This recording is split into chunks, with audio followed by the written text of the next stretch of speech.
Nah sekarang kita renungkan.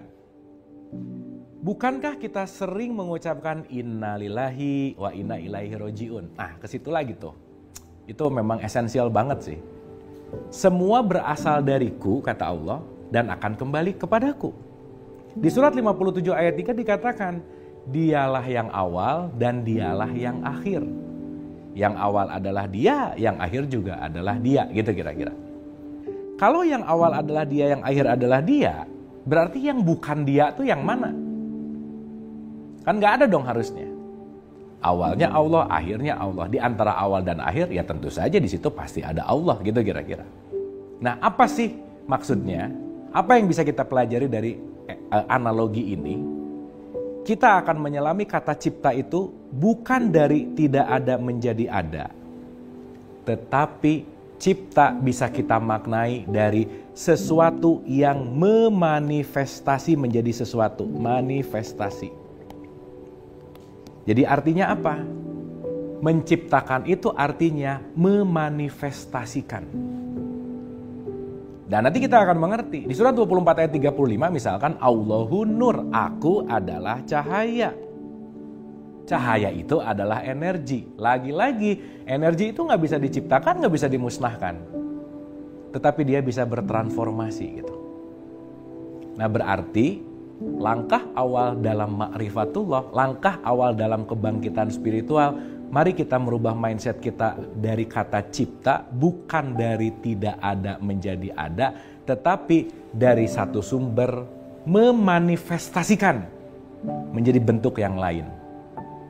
Mungkin kalau TK, SD, SMP pernah diajarin sifat-sifat Allah gitu kira-kira.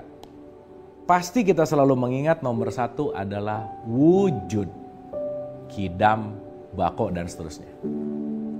Oke? Mawujud berarti kan memanifestasikan.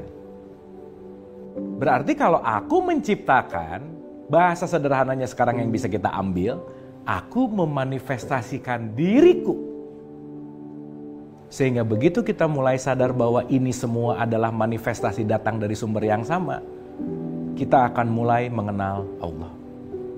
Kenapa? Karena kita tahu bahwa tidak ada yang kita lihat, hanyalah manifestasi dia dengan wujud yang berupa dan beragam. Gitu kira-kira.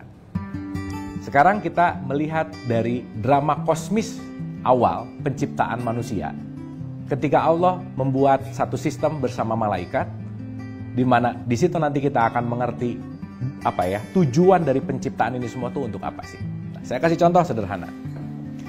Di surat 38 ayat 72, dari 71 deh, 71, 72 sampai 82 itu kalau boleh mau dibaca lengkap tuh, itu 71 sampai 82 itu tentang drama kosmis dasar awal kita diciptakan gitu. Di situ perencanaan ada datang dari situ gitu. Masih ingat ya, 6 masa penciptaan manusia sebelum kita datang tuh disiapin dulu sistemnya. Dan sistem itu nanti sistemnya Allah atau operating sistemnya Allah itu nanti disebut sebagai malaikat. Maka Allah menciptakan malaikat, malaikat itu tim kerjanya Allah gitulah gampangannya. Operating sistemnya Tuhan, gitu kira-kira. Maka disebut malakut. Malakut itu dari kata malak. Malak itu artinya tunduk patuh yang tidak akan pernah keluar dari jalur, gitu kira-kira. Maka itu adalah operating system. Handphone kita, kalau di dalamnya nggak ada operating system, kita nggak akan bisa menggunakan. Maka semua sistem itu berjalan karena ada operating systemnya. Sistem kerjanya. Oke, sekarang kita lihat dialog antara Allah dengan malaikat waktu mau bikin kita sebagai manusia, yang nanti manusia itu akan diberikan tugas sebagai khalifah.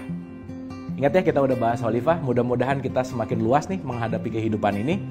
Mudah-mudahan kita nggak jadi orang terus gitu, tapi belajar terus menjadi manusia dan belajar untuk menjalankan peran sebagai khalifah itu sendiri.